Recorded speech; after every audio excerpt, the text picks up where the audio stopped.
don't know what we can talk about in this nation without talking about white superiority, honestly. Who defines the meaning of God also defines the relationship between economy and God. African Americans spent $1.3 trillion last year, making us the 16th wealthiest nation in the world. Why have we not turned those riches into wealth to develop our community?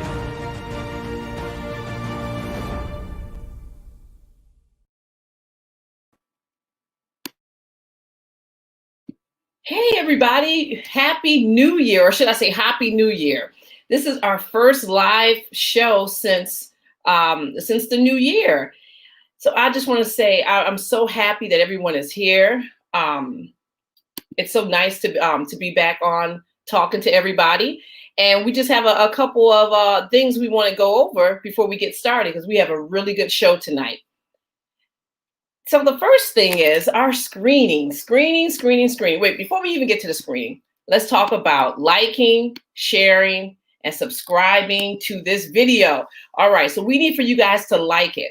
We always get a lot of people looking at it, anywhere between, 1,000 to 1,500 people looking at it the day, the live show, and we'll get like 100 likes. So we need everybody to actually like the video. That's very important. Okay, then the next thing is to share it with somebody. Everyone knows somebody sitting at their house right now, not have nothing to do. They're probably looking at MSNBC, and they're not going to have a really good conversation. So everybody knows somebody. Just share this video, okay? And then the other thing we need for you to do is subscribe to the actual channel, because we've been putting up a lot of videos all week, and you want to be the first person to get the video. And sometimes we put up other little stuff that we don't put up to, not everyone has access to. So it's really important to subscribe, not only to our YouTube page, but we're on Twitter, we're on Instagram and Facebook. So please like this video, subscribe to all of our social media platforms, and share with somebody tonight. Okay, it's very important. We have really two esteemed scholars that are going to break this stuff down. Trust me, I know everyone has been looking on TV, since the 6th. Well, actually, we've been looking, we probably are all legal analysts since the day somebody became president. But tonight, we have actual scholars that are going to break all this stuff down for us. Okay. So first things first, our screening, we have one February 13th, okay, 7 p.m. Eastern Standard Time. Just go on to hapifilm.com and get your ticket. This product, Happy Talks, is actually a product of Happy Films. We were about to showcase our film in Harlem. We're going to have a big old screening, and then COVID happened. And in the midst of COVID happening, us trying to figure out how we were going to get this film, Happy Film, out to everybody, we had started, just having conversations on YouTube with scholars that are all in the film. And it just developed into Happy Talks, which is what you guys are seeing right now. So it's very important that you watch the film, because the film makes all of what we're doing right now just make sense. Okay, so please get your ticket. If you have not seen Happy, the full-length documentary, is 2 hours and 12 minutes. It's worth the the endeavor to sit down and watch it. Now, if you just can't wait, you can't wait till February 13th, that's okay. We still got you. Go to hapifilm.com. You can get a DVD. You can stream it, all types of stuff. Okay. So go to Happy Film and either get your your ticket for the screening. And the cool thing about the screening is that afterwards we have a panel discussion. And the panel discussion is always comprised of Happy cast members. These two that we're going to interview tonight, they've been part of the panel. And each panel, we don't even know what's going to happen. We don't tape it. We don't send it out to anybody. It's literally just a nice conversation with people who have just viewed the film with cast members. So we've had Dr. Jacqueline Battalora, we had Jabari Osaze, we've had Dr. Georgina Falou, both Dr. Jeffries, Rosalind, and Leonard. We've had Professor Small. We've had everybody that's pretty much been in this film has been part of the panel discussion. So it's very important. That's what you get when you get your ticket to see the screening. You get a free admission to this, to the panel discussion. So very important, get your ticket or get the DVD. So in the film, it said that cooperative economics is the cornerstone of Now Valley culture. Well, the same thing must hold true for us today. So this is why it's so important that supporting HAPI in a real way represents economic growth in our community. So don't be afraid to, to support us, and don't be afraid to support other Black-owned businesses as well.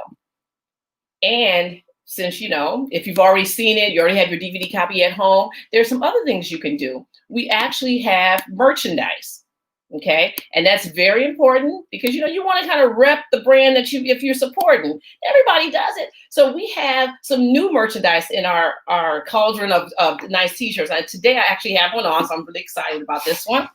This is Nubia, okay? This shirt's hot. It's fire. I'm telling you, we got a long sleeve for girls and guys. So please go to our store and shop away. You can get some of Taki's earlier films. He has 2, so you can get all 3, DVDs as well. So another piece of information everyone needs to see. Know. So last week we premiered our HAPI on the HAPI with Anthony Browder. And I had it was awesome, I tell you, to go to Kemet and actually sit on a HAPI and interview Anthony Browder. This is a must-see. Oh my God, it's so powerful. And so it's very, just go onto our YouTube page and you can check out HAPI on the HAPI with Anthony Browder, where he breaks everything down, because that's Anthony Browder. He's going to definitely teach us some information in a way that we can understand it. So please, support that. And that was only volume 1. So we have 2 more volumes coming out of that interview. So you got to see number 1 so that number 2 and number 3 make sense. And those will be coming on later this month. And just a little sneak preview. We have for next week, we're going to have Runoko Rashidi come on, Dr. Runoko Rashidi, and he is going to give us a walkthrough of the British Museum. So that's going to be cool, because he has all these pictures and he's just going to take us all throughout the British Museum just for HAPI, viewers. So make sure that you are subscribed up so you get the email right away. Now, our Join the HAPI movement. Up until this point, until last month, we've already, we just had 3 basic tenets, right? We're starting off with 3. And one was to support Black businesses. The other one was to become more financially literate. And the third one was to teach the youth the truth. Well, we had to add one. And so the first one is to love Black people. Okay, just as simple as that, to love Black people. So, that means a lot of different things to a lot of different people. But for HAPI, it means literally that, to love other Black people. So think about that love, while you're out there, depending on, deciding what you're going to do with your dollars. Think about that love when you're having confrontations with other Black folks.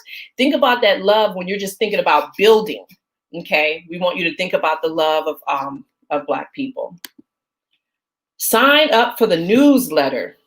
Y'all, sign up for the newsletter. We have really good information in there every month. We showcase a Black-owned business. We have a health article. We have a financial innovator that we go into their lives and we talk about like how, the things that they did and how they laid the pathway for us today in terms of financially, in terms of financially speaking. And then we also have a financial article. And then we also give updates for any HAPI news that's going out, that's going on right now. The super chat. Okay. So usually I don't talk about the super chat, but I'm talking about the super chat because let me tell you, us going to the HAPI on the HAPI and doing all these beautiful things and bringing all this knowledge here to this platform costs money, y'all. Okay. So anything that you guys can give in the super chat goes a long way, literally. Because when you guys give us money, then we in turn we go and the people that we do business with are all Black-owned business owners. And so now we're putting the money back into the community. So we're keeping this circle. And so if you looked at the film and where the owner of, the CEO of First Independence Bank says that the Black dollar stays in the community for 6 hours, by you giving us money, we are extending that 6 hours. We're trying to, we need to be up to 60 days at least, keeping our money within the community. So it's very important, you guys, that any super chat that you give to us, know that it's actually working. And thank you, Donnell Peoples. See, Donnell already popped it off right there with his donation. So thank you, Donnell Peoples. Thank you, thank you, thank you. That's what's up. And so just our little shout outs before we get started.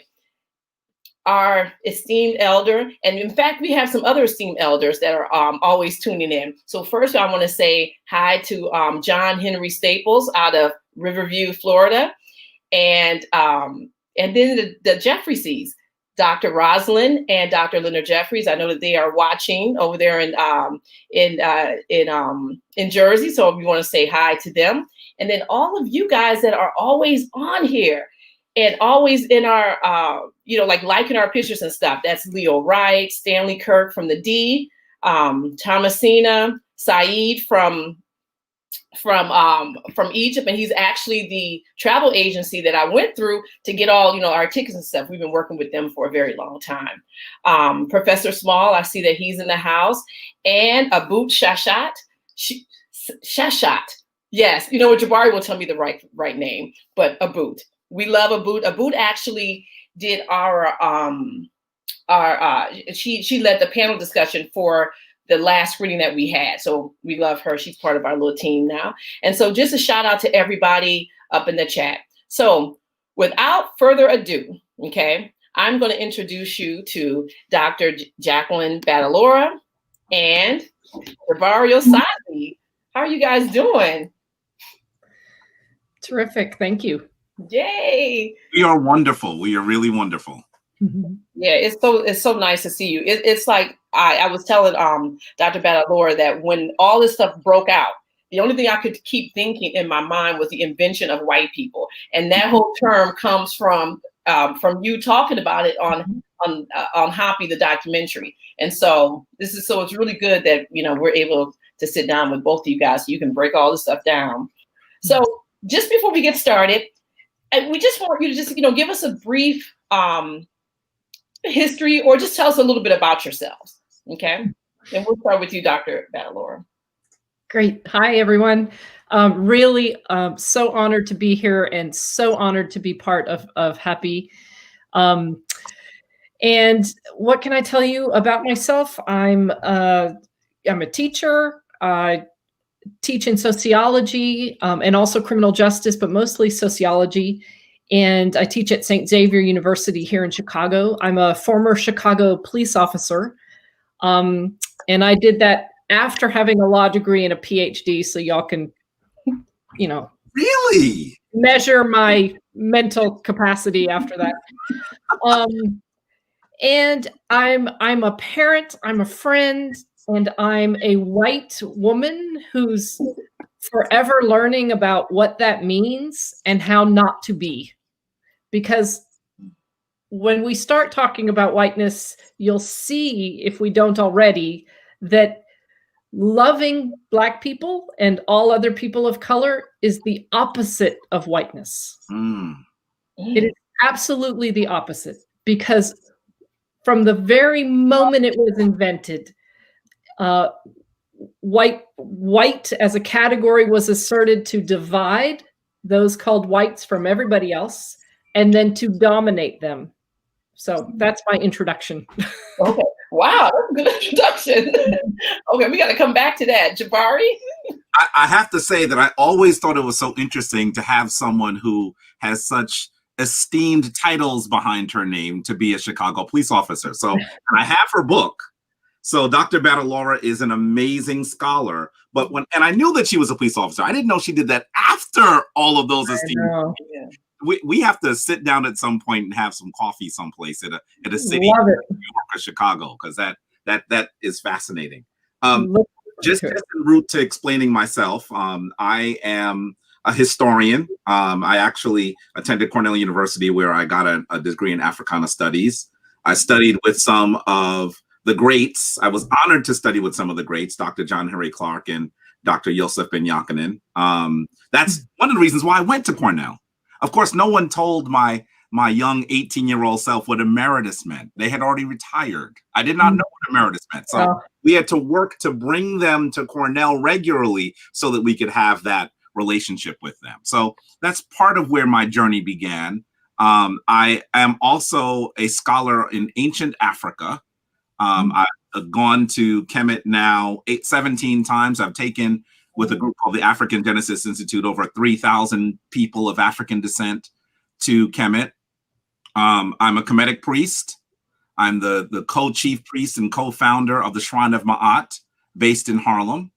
And I think that I like to be a thinker in many ways, someone who is sort of taking in information on all sorts of things and digesting it so that hopefully we can make those the analyses more digestible to our people. That was the charge that I was given when I was at Cornell by Dr. Ben, Dr. Clark, and even Dr. James Turner, who was probably the professor that is most responsible for Jabari Osaze's scholarship. And so that's sort of what I do. I am the author of 7 Little White Lies, The Conspiracy to Destroy the Black Self-Image.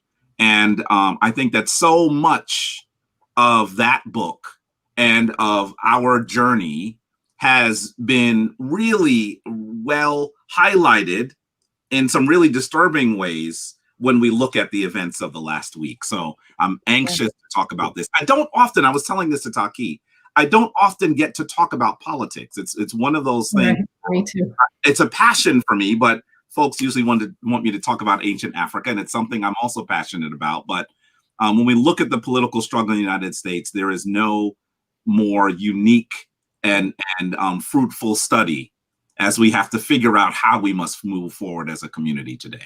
Yes. Yes. And you actually, this is a good segue, and we can start with you with this, my first question. So in many ways, you guys' book, Birth of a White Nation, Dr. Battalora, and 7 Little White Lies, it provides a tremendous context for what occurred on January 6th at the U.S. Capitol building. Can you briefly expound upon that?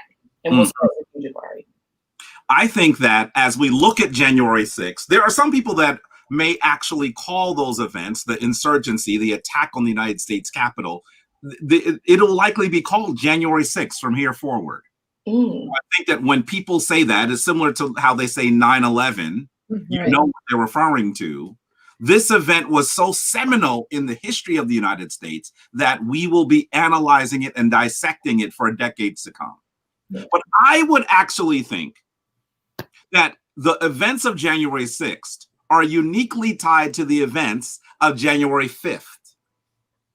What am I referring to? I'm referring to the runoff election in Georgia.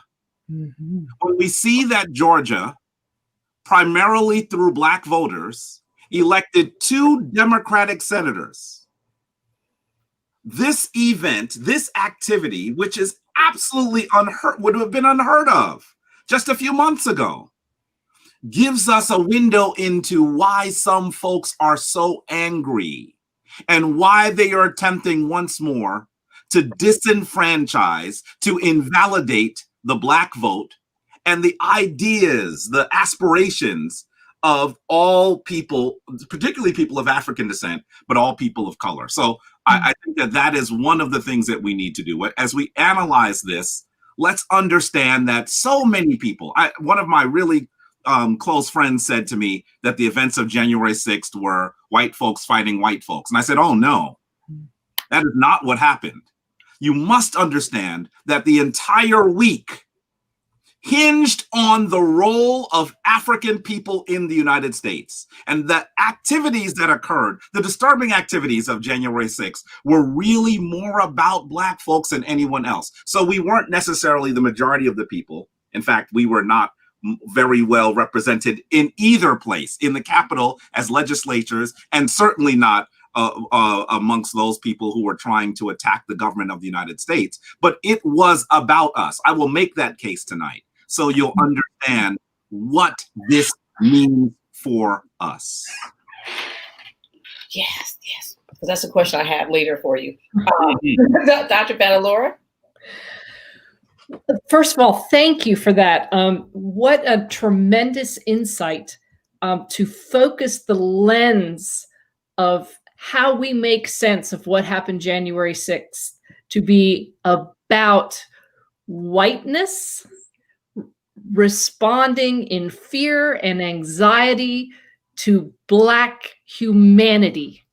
The idea, the concept, the possibility that persons of African descent can live life, can live freely chosen lives. The events of January 6th were a big, loud no to that question on the part of those who participated, but also obviously a much larger swath of the US population who supported that in numerous ways, from giving dollars to quoting people in the newspaper from that group as if they're just everyday Joe white citizen, to failing to ask a question or do the most minimal of homework and research before we give people platforms, before we give people a voice. And so it was a backlash to efforts on the part of people of color, Indigenous and African American in particular, who have stood up Standing Rock, who have stood up Black Lives Matter in ways that in recent history have been unprecedented. Yeah, yeah. So, so Jabari, so what is the relevance or the relevance of the siege of the Capitol to Black people? Like, why is it important to us?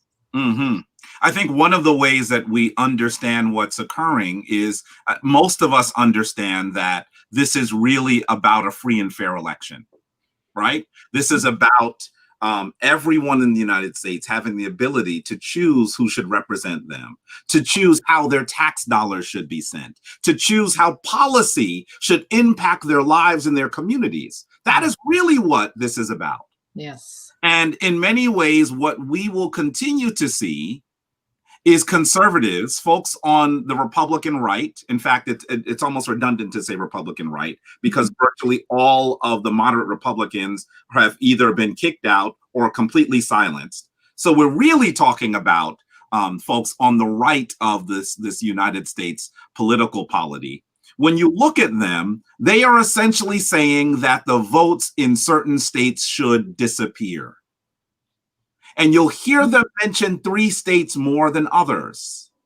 See, sometimes what we have to do is we have to have the translator. Do you remember Key and Peele had the anger translator for Rock? Yeah. Let's have the anger translator for the insurgents, these radical racist insurgents that attacked the Capitol. You will hear them mention Georgia. And when they're mentioning Georgia, what are they talking about? Atlanta. Yeah. And then you'll hear them mention Michigan. What are they talking about? They talk about Michigan, Detroit. The D. I'm from the D. And then you'll hear them mention Pennsylvania. What are they talking about? Primarily Philadelphia. Philadelphia. So in many ways, these 3 cities, which are very populous, by the way, actually voted in massive numbers. Yeah. And those numbers overwhelmingly selected the Democratic slate.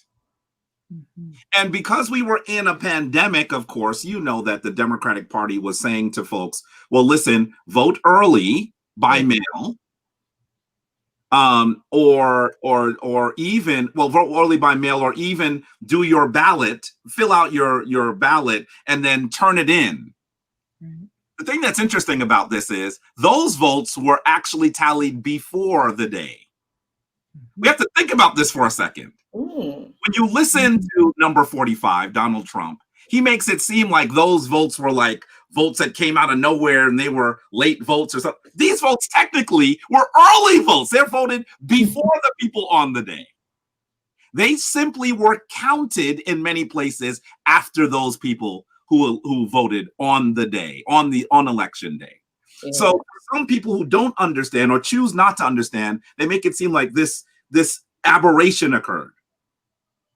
And so what they're asking people to do is ignore millions of primarily Black votes in those three places. That is what they're asking people to do. And of course, as you see that the Black vote is growing, the Black vote is becoming more organized.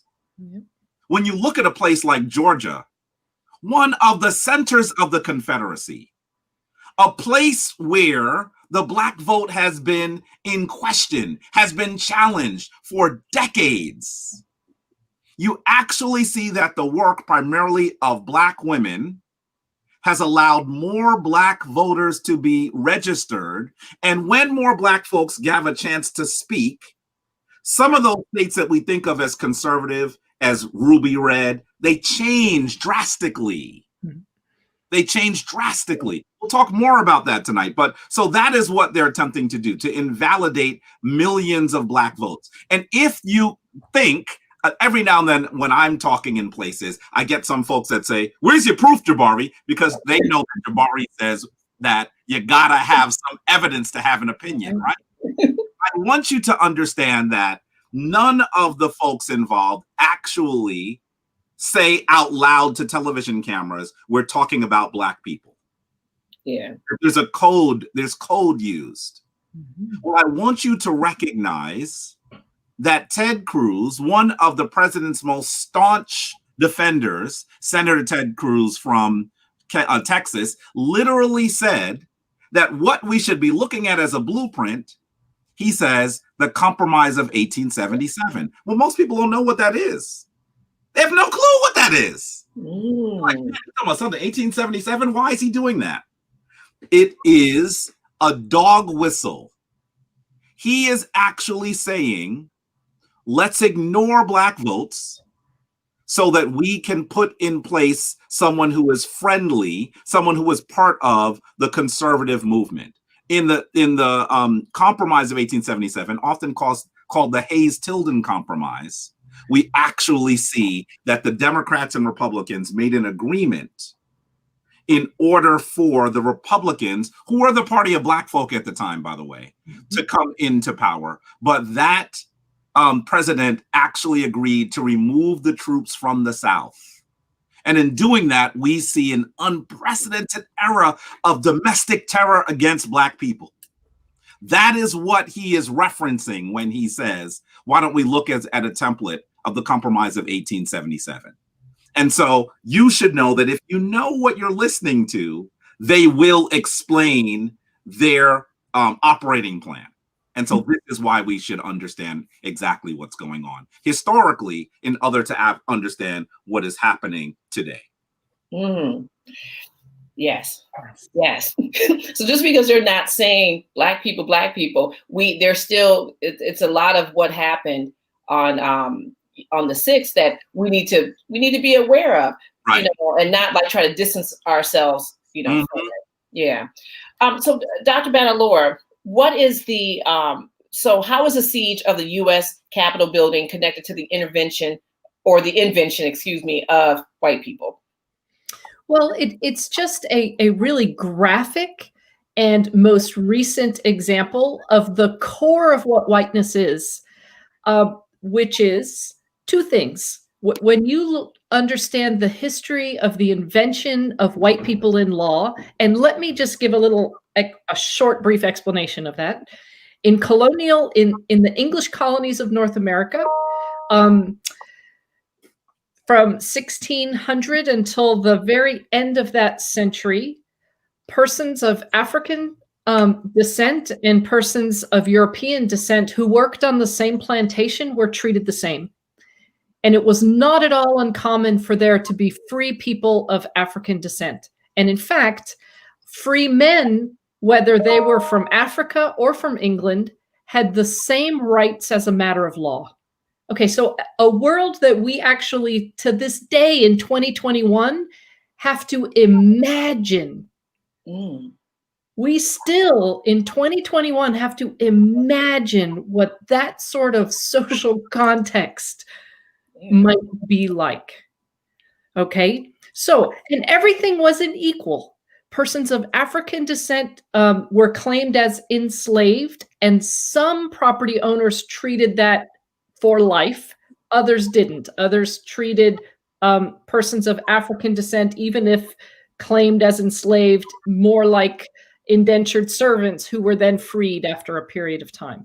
So not everything was the same, but daily life was very similar between persons of African descent and persons of European descent. Okay, that all changed. There was a massive rebellion called Bacon's Rebellion that threatened the ruling elite in Virginia. And this rebellion was enormous. It lasted well over a year. And it arose for a whole variety of reasons, including that indentured servants were treated worse and worse. The ready supply of poor people from England stopped. So the those who were on plantations and needed to replenish their labor supply, they were freaking out because they had no more laborers that they could count on to get the arduous work of tobacco farming done. And so what did they do? They tried to hold on to the laborers that they had. And so they began to treat indentured servants much worse, adding really long extensions to their term of indenture for relatively minor infractions. So life was getting much more difficult for the masses of people in the colony of Virginia at this time. Even if you were lucky enough to survive indenture and had some money to then go buy land, the king had given most of it away to his buddies. And then even if you could afford to buy land, it was the price of tobacco dropped, and it was very difficult to compete with the very large plantations who had an increasing labor force that they didn't have to pay. So all of these things bubbled up in Bacon's Rebellion, lasted well over a year. Ultimately, it wasn't put down until after England sent in troops. So this was a major disruption and challenge to the ruling elite. And so we know from the research of Theodore Allen, who digs into these letters written back and forth between the Legal Oversight Authority in Virginia and the folks in London who had oversight over all of the English colonies. So in these letters, Theodore Allen reveals to us that the leadership in Virginia indicated that their plan going forward to ensure that Bacon's Rebellion never occurs again in any of the English colonies is a divide and conquer strategy. Okay, so all of that background to say this is the moment for the first time in colonial North American law that we see any human being called a white person. Were there people with low levels of melanin in their skin like me before? Of course. But they were not called white people, did not conceive of themselves as such either. And so in order to reconstitute colonial society, they invented white people. And they did it through passing bundles and bundles of laws that ensured that non-white people, and at this time that would consist of indigenous people, Native Americans, and persons of African descent. And these laws ensured that those two groups would never be anything close to equal to the treatment of English and other Europeans again. And so in crafting and asserting this new group of humanity called white people, we see that white was inscribed with two principal meanings. And I already said them at the onset. The first is to divide, right? Because in order to ensure that a rebellion couldn't rise again, well, how do you do that? Well, you put the masses of poor people against each other. And so now you have white laborers versus all of the other persons of color who are also workers. But now they're divided. Now they're separate. And the second essence of whiteness through its invention that we see is that this new group of laborers called whites were positioned to dominate over persons of color, specifically persons of African descent and Native Americans. In fact, there were laws that required it. White people working on a plantation had to be in a position of managerial authority over laborers of African descent. Anyway, there's tons of historical examples, but that, to me, January 6th was an affirmation of whiteness, how it was, its fundamental meanings from its very first creation. It was an enactment of all of those meanings, that white is white and we are white, and this is what white means. And if you, even if we call you a white person, are standing in the way of what whiteness means and what we have come to expect, then we will run you over as well. Yes. Yes. Yep. Yep. I agree. Wow. Yeah. I was just looking at just the images. I was like, wow, these are white people. They're like, I'm white. Yeah. So, thank you. So Jabari, do you think that the individuals that supported the insurgency from the inside, do you think that there were people that supported the insurgency from the inside of the Capitol building? I want to answer that, but I even want to follow up on some of what Dr. Battalora has so eloquently put forward, because I think that you have to recognize that the majority of the people in this large group of insurgents were people who, in many ways, are people who are exploited by the capitalist system of the United States as well. Well, that's right. Right? I remember a few years ago, Howard Dean, who became the head of the Democratic committee, once said, and he said it very inartfully, he said that the guy driving the pickup truck with the Confederate flag should also be a Democratic voter. And he's voting against his interests. It was very inartfully said. Right. What he was trying to say was the guy who was on the bottom of the economic scale, whose family has been on the bottom of the economic scale for generations, should recognize that they are often voting against their interests. That is what he was trying to say. Didn't say it well, right? And got a lot of flack for it. I understood what he was trying to say, but he should have understood he wasn't saying it well. In some ways, that was his whiteness as well, that he didn't have to think through some of those issues in order to more cogently describe it. But I want to say that that is accurate, that most of the people there are people who do not benefit in large degrees from the system that has been created. But the creation of race, the creation, in fact, of whiteness, allows them to see themselves as better than a group of people, right, and entitled to those things that any other group of people are able to procure. Yes. So that when those individuals are able to move forward in any form or fashion, they say, that really should belong to us. We see this kind of reflexive response to advancement in a number of instances. Now we're hearing more about certain times. We'll talk more about the Reconstruction era, hopefully. But you'll see that there were a number of Black villages, towns, cities that were attacked, destroyed, annihilated by white mobs. By the way, those white mobs would often have nooses. All we're seeing is the 2021 version of those mobs. Yep. That's all we've seen. They weren't on horseback, but they're the same people. And so we have to recognize that as they are streaming towards the Capitol on January 6, 2021, this is the same exact thing that we saw in places like Wilmington, North Carolina. We're hearing more about what happened in Wilmington, North Carolina. Places like Tulsa, Oklahoma. Mm-hmm. Places when we see the Atlanta riots.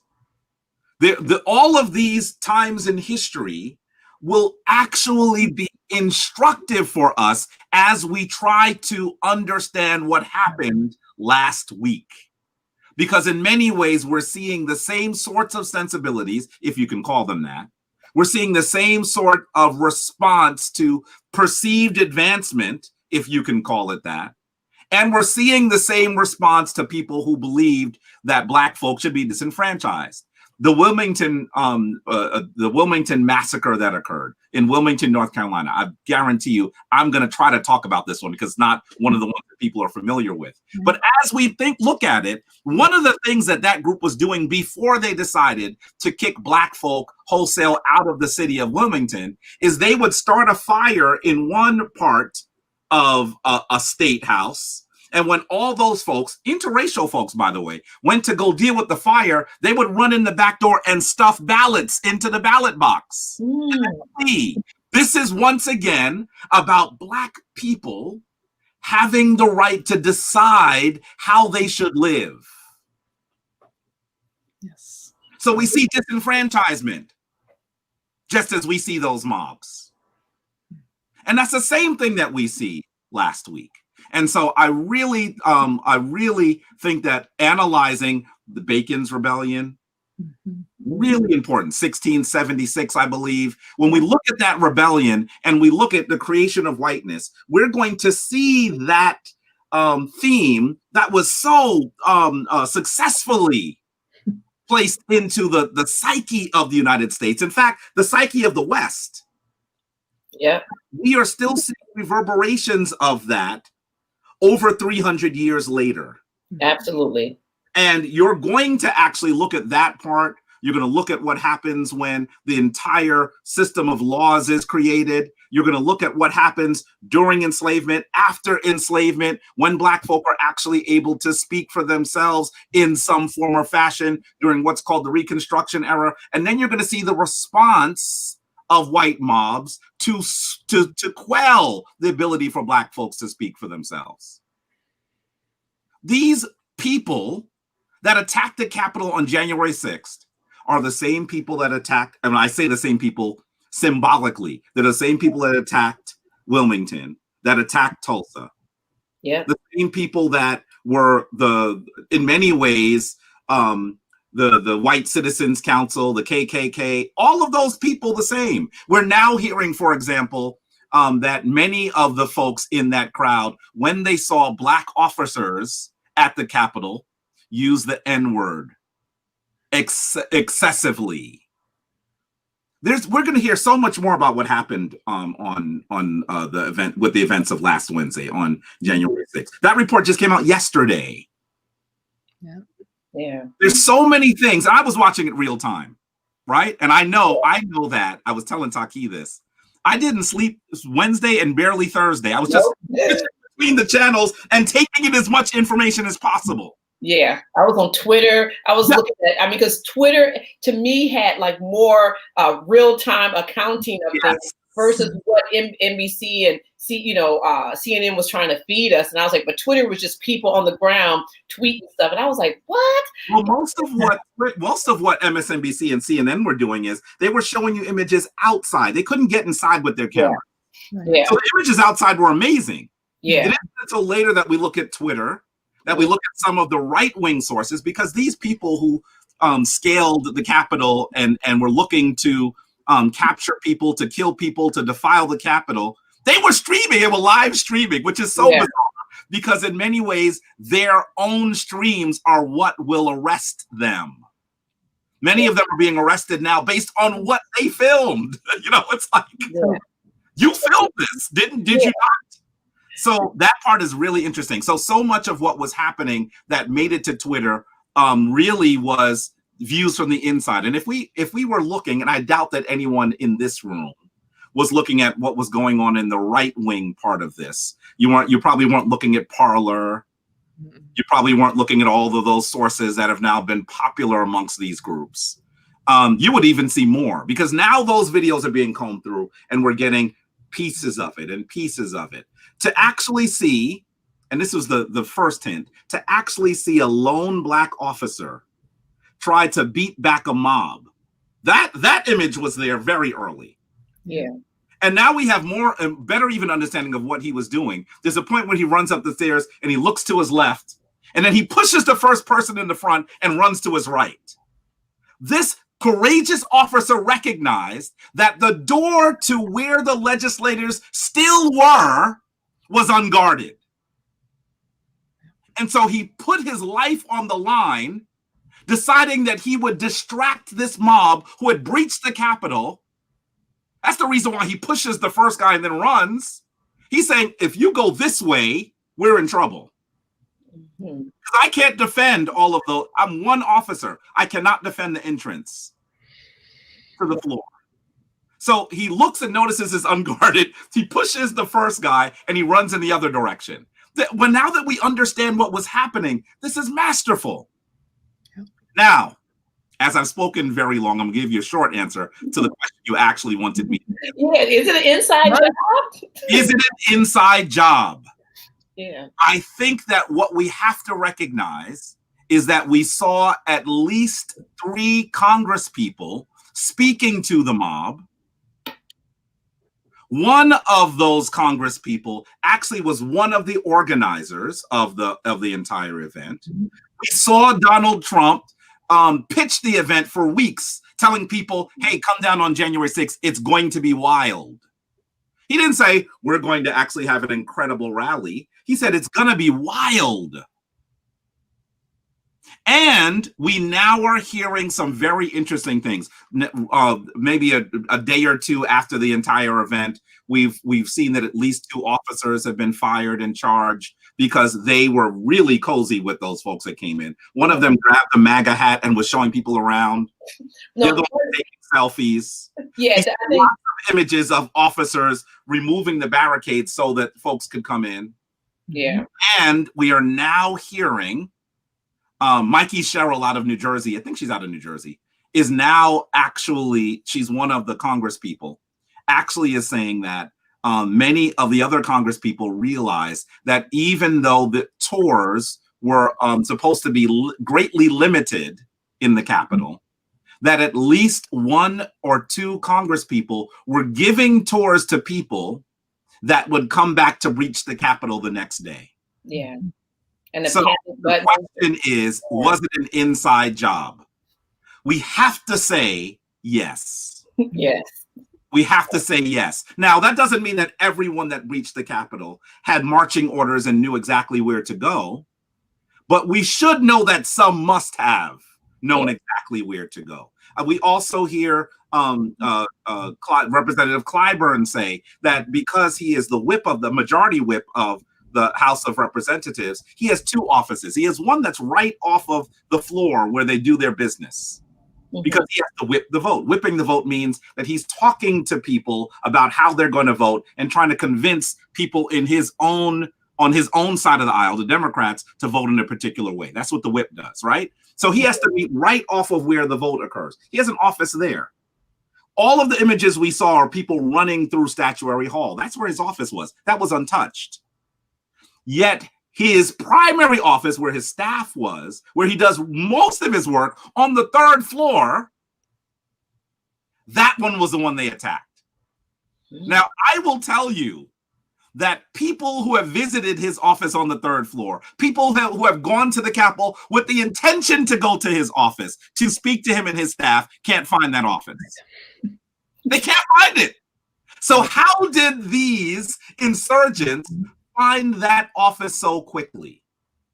We must recognize that some of those insurgents were actually part of a more organized group that knew exactly where they were going.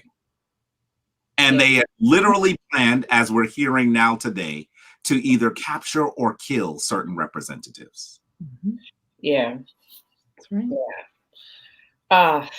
Yeah. Can I just say that I could sit, Dr. Osaze, in your classroom all day, all day. Thank you. Thank you. Yeah. Thank you. Yeah. And you know what, Jabari, you actually teach a class.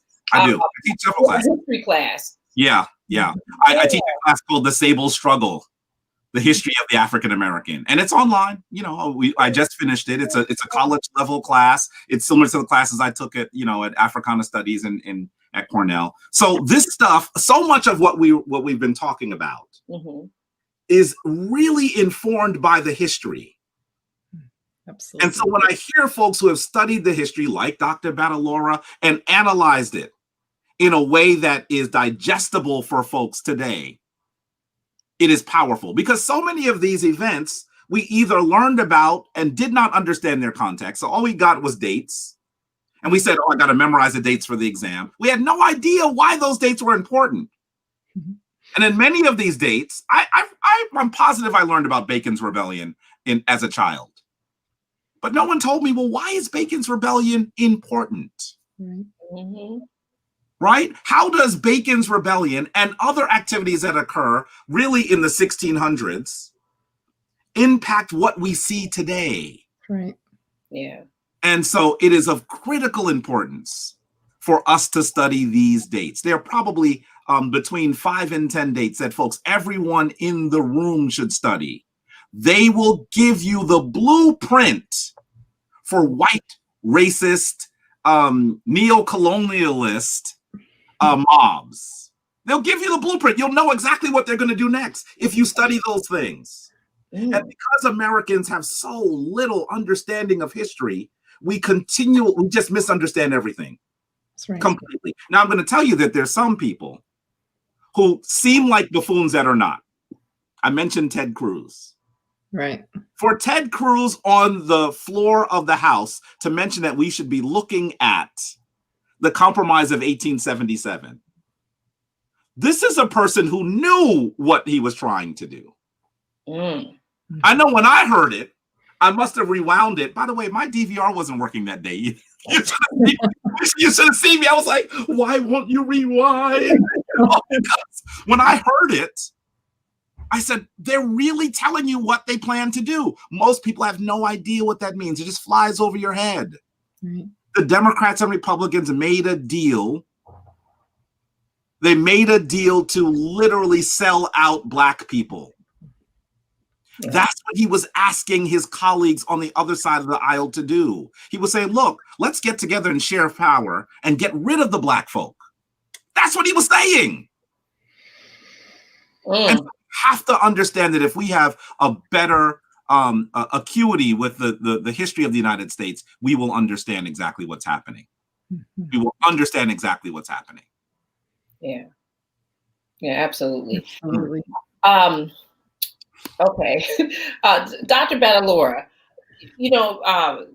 so when we're looking at sociology, how is it useful to help us make sense of the violence that we witnessed on Capitol Hill? Yeah, well, let me first say you can't do good sociology without doing good history. And so you have to always mesh those two. But what I find really helpful about sociology for understanding January 6th, and it is that the tools it offers us for understanding this thing we call race. And so it offers us a theoretical framework of social constructionism. And it helps to offer a way of a set of questions that we want to be asking.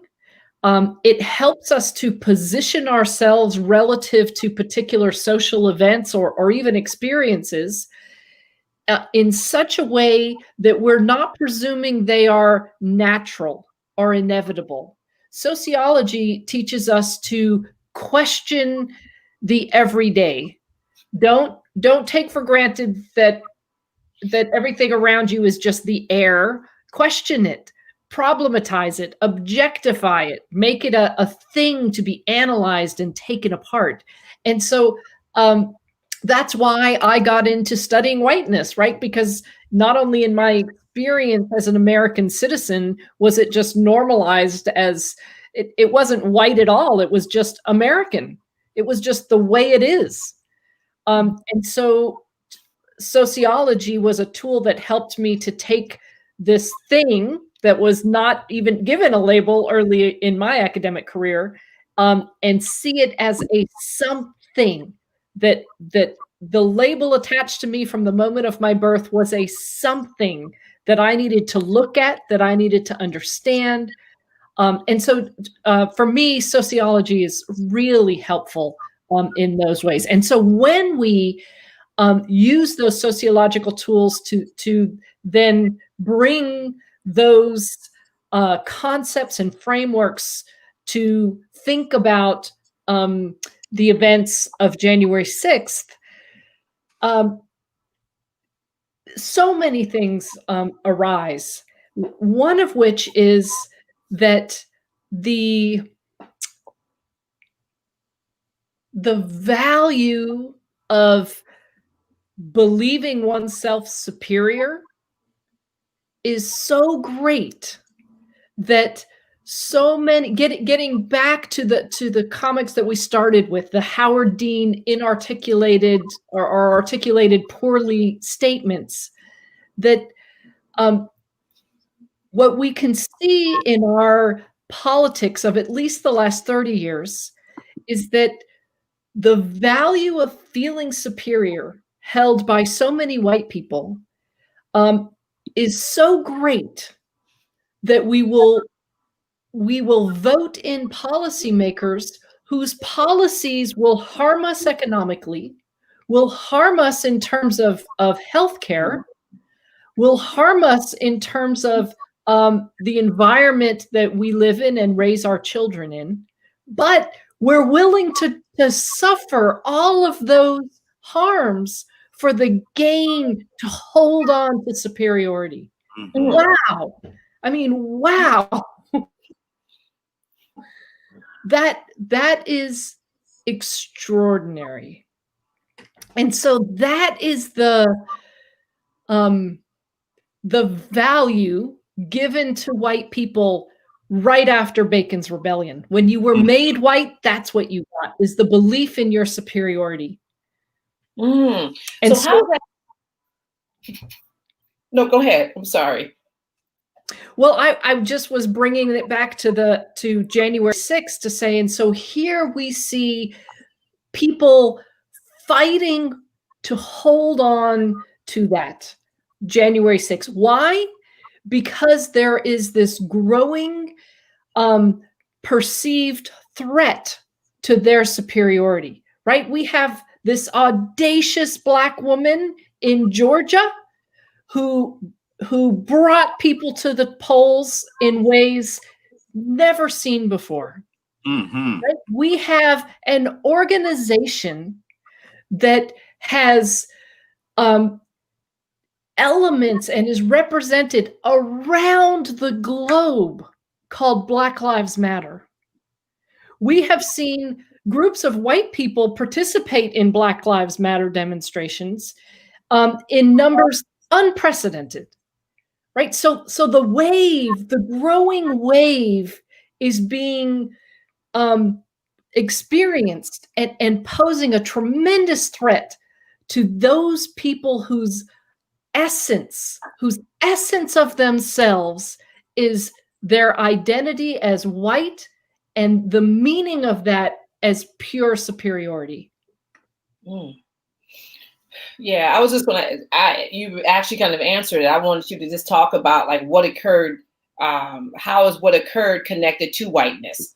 Mm-hmm. And this is right there. Yeah. So that's everything, just to hold on to the superiority that they're promised. If I could just tag on this, I'm going to say to you that Dr. Battalora's book is really instructive here, right? So you really begin. Don't you ask my question, Jabari. Go ahead. It's really instructive here. You have to understand how this occurs. So many of us have grown up in a world where race is, in many ways, the dominant category of social economic mobility.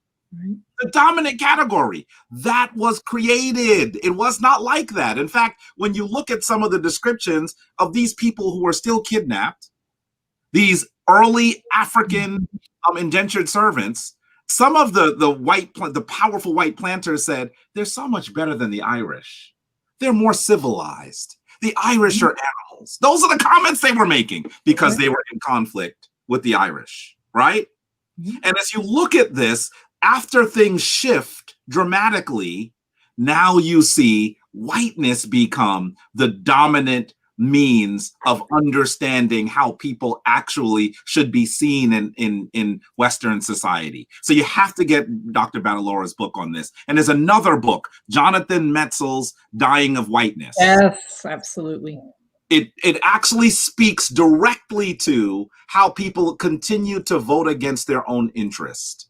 You know, there are a number of stories. If you just look at the first 2 years of number 45's, Donald Trump's term, you're going to see tons of stories of people who lost their health care because of the things that people were doing. And it's so amazing that they would say things like I didn't think he was serious. You didn't think he was serious?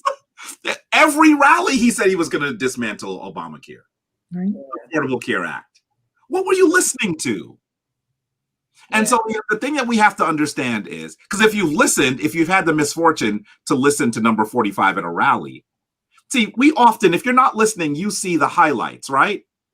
Right? But if you look at the whole thing, they are largely rambling. He contradicts himself in one paragraph to another. He sometimes just whimsically describes things that no one knows what he's talking about. Sometimes these large rallies of people, about 20 minutes in, they leave. The rallies are actually, it's not what he's saying, it's what he's saying.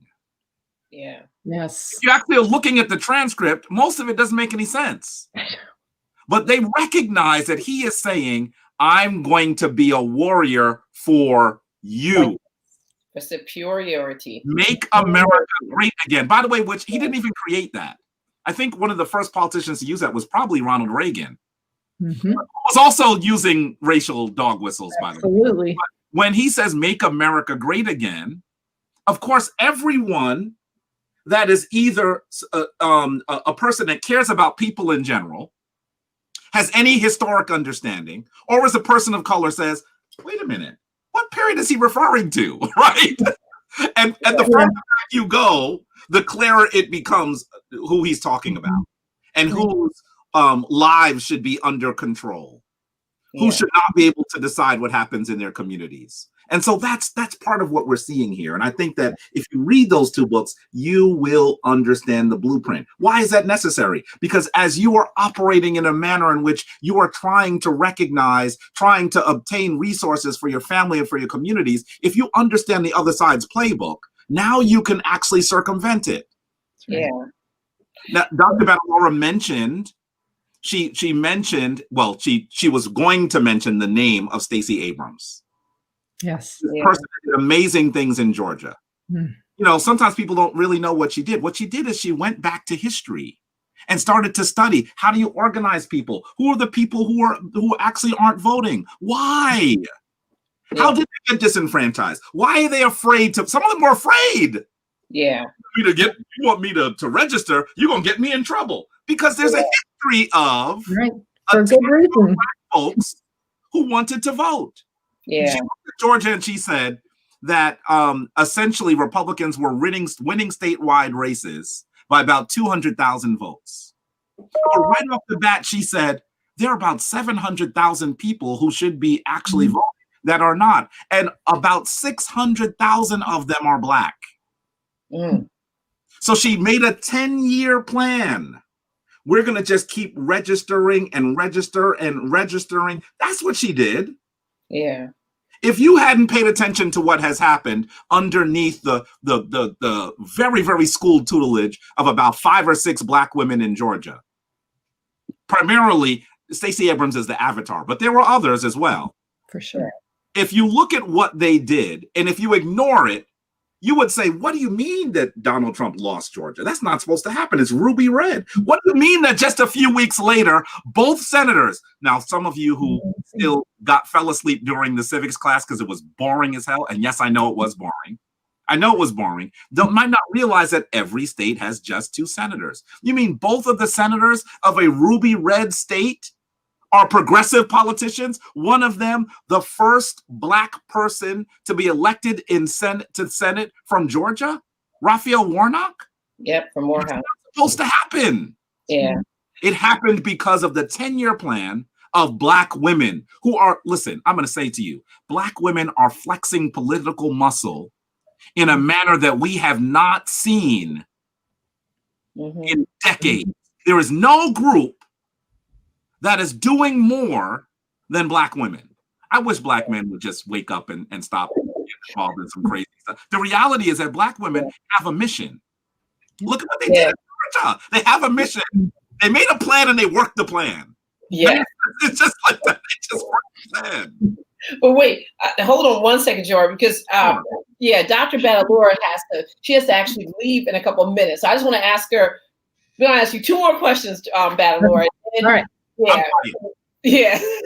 No, well, actually, Jabari alluded to this, my next question, in terms of your book, The Birth of a White Nation. You make a distinction between white supremacy and white privilege. Okay, can you please elaborate on this and how it's connected to the riot? Yeah, absolutely. Well, in the book, and by the way, if I'm allowed to give a little plug, I have a 2nd edition, which has 3 new chapters. And truthfully, there's not one bit of the book I didn't make some changes and adjustments and inserted some of the Ibram Kendi's work and some of the insights from Jonathan Metzl as well. So it's all updated. 2nd edition comes out in June this summer. So okay, and where do we go to get this? Routledge Press. Okay, so it's Birth of a White Nation, 2nd edition. All right, and there's the first one. It's the first edition.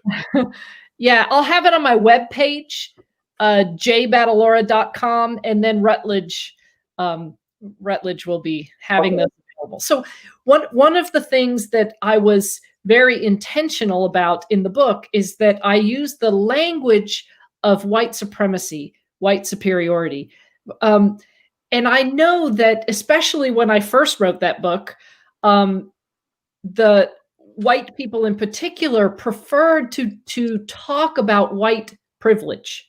In fact, I was uninvited from a couple talks because I used the language in the description of the talk.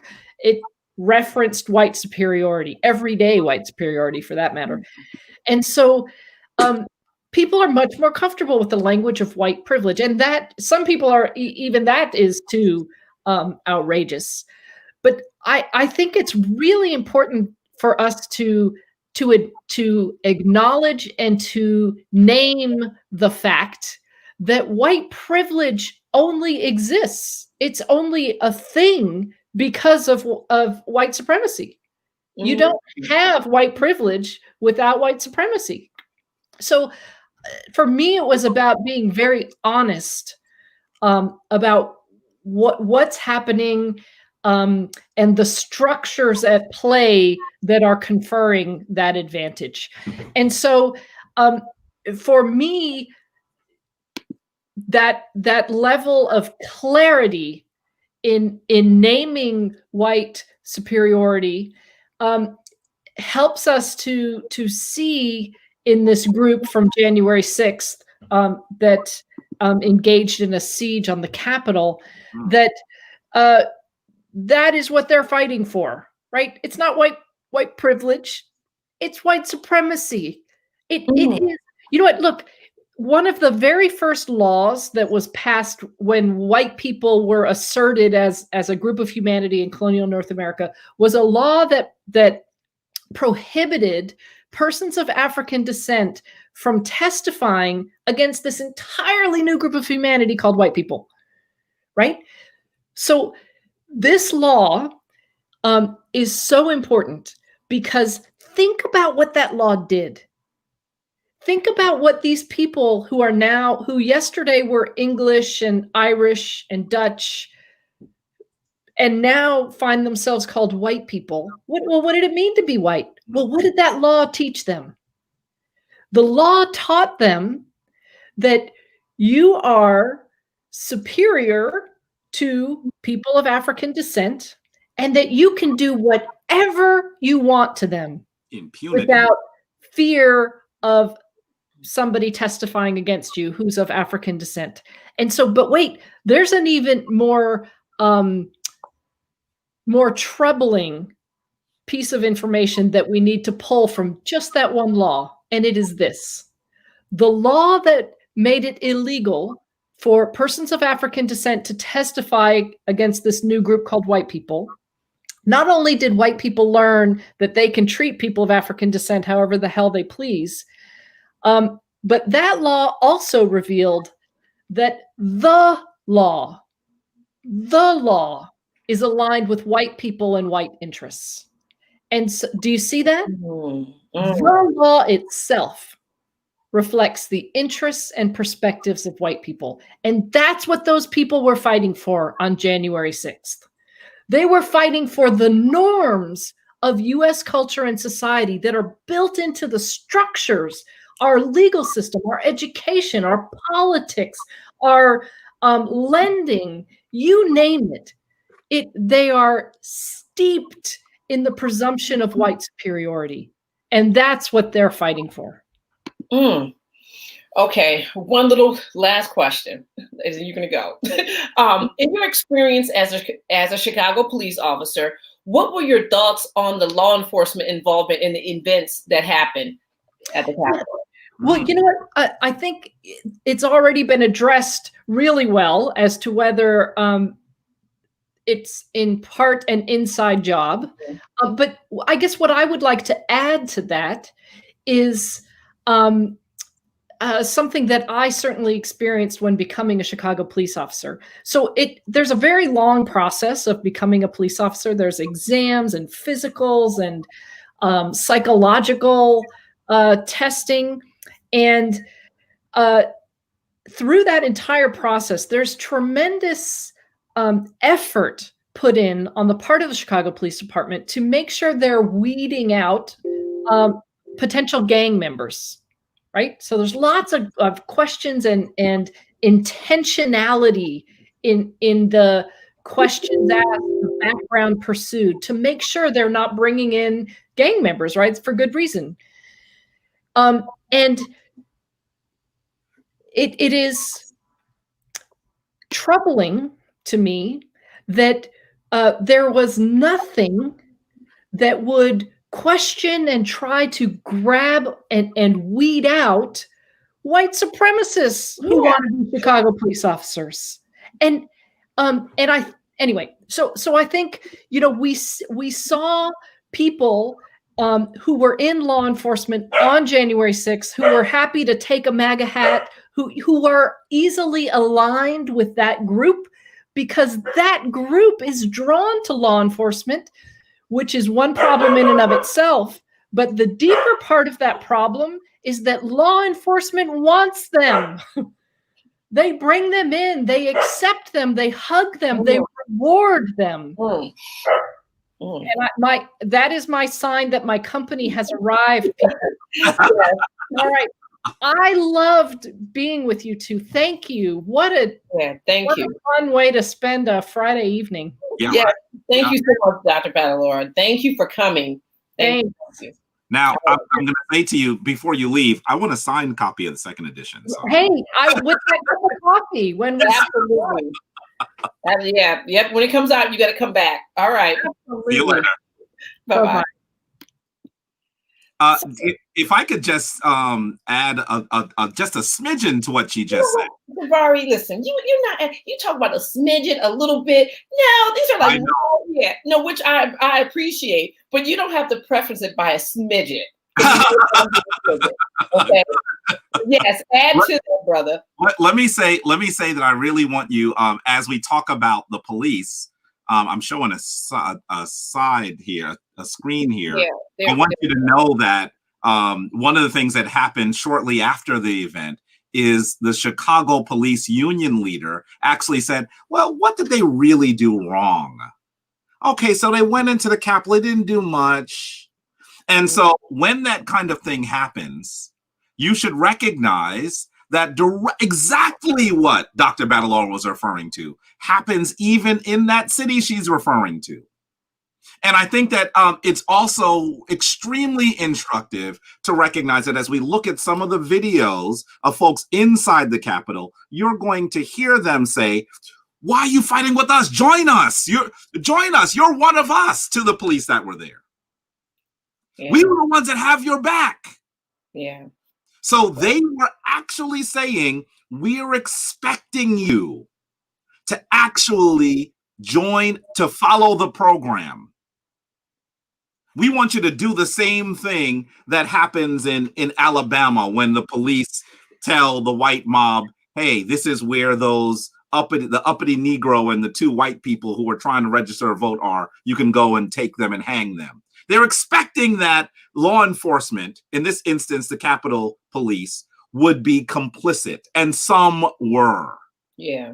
I want to be clear. I'm not talking about all of the Capitol Police officers. Some of them, you can see that many of them were seriously injured. That some really grueling videos have come out recently. One of the officers was pulled down the stairs and struck several times with the pole from a flag of the United States. Another one was being crushed in between doors. I mean, we see some really scary stuff happening to the Capitol Police. So I'm not saying every single one of them was involved in, was part of this white supremacist mob. But the reality is they're supposed to be the side defending the legislators, defending the rule of law of the United States. So none of them should be involved. Yeah. And so that's the kind of thing that we see. I also saw someone in the chat room ask for me to mention the name of the GOP lawmakers that actually were involved with all of this. So you should know that we're talking about Andy Biggs from Arizona. That's the one I always forget. Mo Brooks from Alabama, and Paul Gosar from Arizona. Yeah. They're the three that helped organize this. And then, of course, there was a larger group of people in the Republican Party that have been for a very long time trying to say that the election, which actually the very administration of Donald Trump has already said was one of the best run elections ever.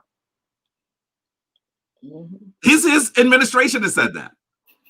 And by the way, anyone who says it had to leave, right? We saw the guy that was in charge of cybersecurity get kicked out. We even saw his toady, his sycophant, William Barr, have to leave, who was the head of the Justice Department, after saying we don't see any widespread examples of people manipulating the vote.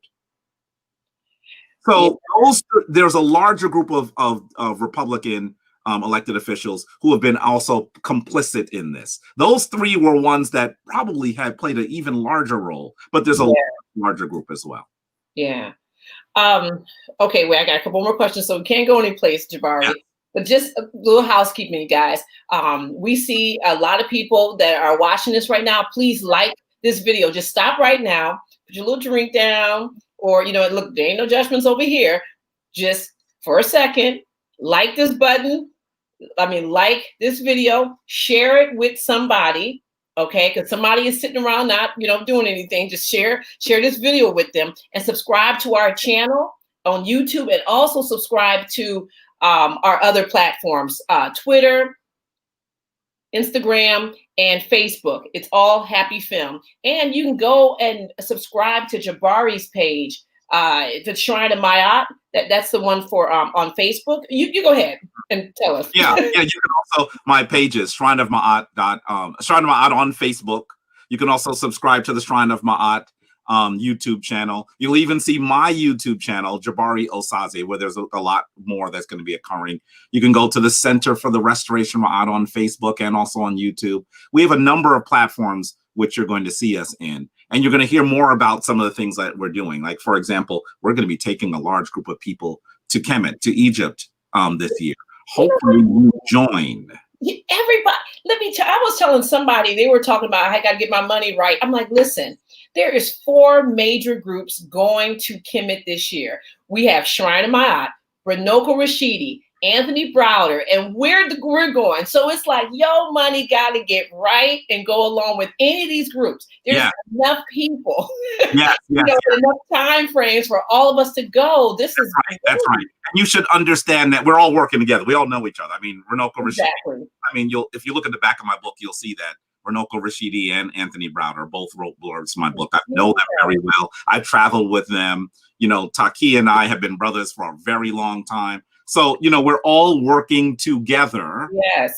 And what I want you to recognize is there is a small cadre of people of African descent that are trying to reacquaint the African with the story of what it is to be an African. Yes. That's essentially what HAPI is. Yes. It's all about, well, what does it really mean to be an African? And if you truly understand what it means to walk in the skin, to come from these cultures that are the most ancient in the world, to come from cultures that give civilization to the world, you'll actually have a better understanding of what we are capable of. Yes, our enslavement is also part of our history. But first start with the story that goes back literally tens of thousands of years of material history and even millions of years of fossil history of the African. And then when you come forward and you look at what we did in enslavement, we've been told the story of our enslavement the wrong way, Sister Felicia. Oh, we were in chains and good white folk decided, you know what, y'all? This is a shame what we doing to them. I bet we should let these Negroes go. No, we shouldn't. Yes, we should. Okay, let's let them go. That's not what happened. No. Black folks fought in the interior, on the coast, on the ships, on the plantations, and we destroyed our chains. That's the story that we should understand. Yeah. And so when you look at that full frame of history, now you understand what we're capable of and what we should be doing. Yeah. And that part of history is so small in the context of who we are. Yeah. Listen, I teach Kemetic history and I teach African-American history. When I teach the history of Kemet, I will skip over 400 years. Exactly. Our history is so long. It's like, yeah, those were important, but there's some more important stuff. I will skip over 400 years. Yes. So our history is so broad. Yeah. There was a period in the history of the world where to be a human meant to be an African. We see Africans doing things in greatness before we have any mention of people on any part of the planet. Yes, I'm referring to India and China. And definitely I'm talking about Europe. What, Europe? You have to understand what it is to be an African and to walk with such regalness, being cloaked in this sable skin, because you understand what it means. What's the context of who you are? So many of us have been mistold this story. And because of that, you'll see us trying to mess up our hair and lighten our skin and change stuff. Just look at poor Sammy Sosa. Look at poor Sammy Sosa. Oh God. I don't even beat up on him. I feel sorry for the brother. You know what I mean? Yeah. But in the context, yeah, we look at the world differently. And I'm going to tell you that HAPI is a film that does something that is so unusual. If you have been part of these conversations, you have heard me say this. The HAPI team, Taki, has the nerve, the unmitigated gall, to tell the story of the African over at least 6,000 years. There is no documentary that goes to the history of the height of civilization and then goes to today. No, there is no documentary. And listen, I watch them. I'm in some of them. HAPI is a really unique project.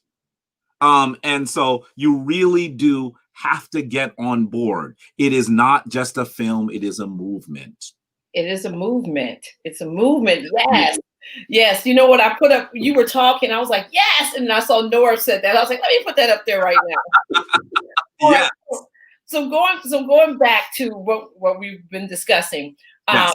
So what is the relevance, okay, of the Confederate flags on the Capitol grounds during the siege? This is really, really key. We see images of the Confederate flag. In fact, you will routinely see images of the Confederate flag at Trump rallies. And we even see a picture of a man so proudly parading. There he is with the Confederate flag in the Capitol. Now, let's put this in context really quickly. The Confederate flag was the flag that was created by a group of states that decided they were going to dissolve the United States. By definition, these are the traitors to the United States. They decided that the United States should no longer exist. They were going to do their own thing. And the reason why they did that is because the United States was really gripped in this battle over whether enslavement would continue. And there were these large events that occurred where states in the North mostly and states in the South mostly were arguing about what the economic reality of the United States would be going forward. And so there were these arguments as new states were joining the Union. Should these states join as a slave state or a free state? Look at the Kansas-Nebraska Act. And if we have free states, what happens if Black people run to the free states? Are they then free? Look at all of the Fugitive Slave Acts. The 1850 Fugitive Slave Act is one of the things that leads to the Civil War. So I want you to understand that this is the context. So that during the Civil War is because these southern states decide that they're going to break away from the United States. They literally are destroying the United States. And it's very interesting that this flag has literally become the symbol of white supremacy. Do you know that in Germany, it is illegal for you to actually have a flag with a swastika on it? So you might say, well, in Germany, does that mean there aren't white supremacists? Oh, yeah, there certainly is a far right, and they are violent and racist. What flag do they use in Germany? The Confederate flag. Did you know that? That the Confederate flag is the emblem of the far right in Germany because they cannot use the flag with the swastika. Wow. Now, let's also recognize that the Confederate flag makes a big comeback, not immediately after the Civil War, when you would think that it would be something that people would use very routinely. The Confederate flag and all of these Confederate symbols, all these statues of Confederate soldiers, Confederate generals, these actually take a peak during right before the civil rights era and during the civil rights era. Now, for those of you who need the dates, the Civil War ends in what year? I want you to tell me in the chat because I'm going to tell you in a few moments. What year does the Civil War end? So you know when the Civil War ends, that means that Confederacy loses, right? So now the flag should be gone. It should be dead, right? They lost. Well, then if you see that there's a resurgence occurring of the use of the flag, and it occurs in the 1900s, it occurs in the 1940s, all the way up through the 1980s. There goes Seshad or Saeed answering the question. Go ahead. She's a priestess in the shrine. So you know, ringer, right? 1865. Then you have to understand that the Confederate flag is not actually about people pining or people who were like part of the Civil War saying, hey, we actually lost something then. It is in fact about burgeoning Black power during the Civil Rights era. That's what it's about. And so when you see the Confederate flag in the Capitol, they are saying we want to go back to a time when Black folks had no voice, when Black folks were owned, when Black folks could not own, when Black folks could not speak for themselves, could not vote, could not testify in court, could not decide whether they'd be married or not, had to actually be the sexual object of rapists. That's what they're saying. Don't let some people who are confused, Kanye West, Ludacris, don't let those people who are confused get it twisted. That's what they're saying. Yeah. There's no way to be a patriot and rock that flag.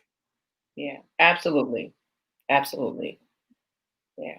So that's what it's about. When you see it so clearly in these events, you have to understand the context. It is another symbol to let people understand we're talking about power for white people.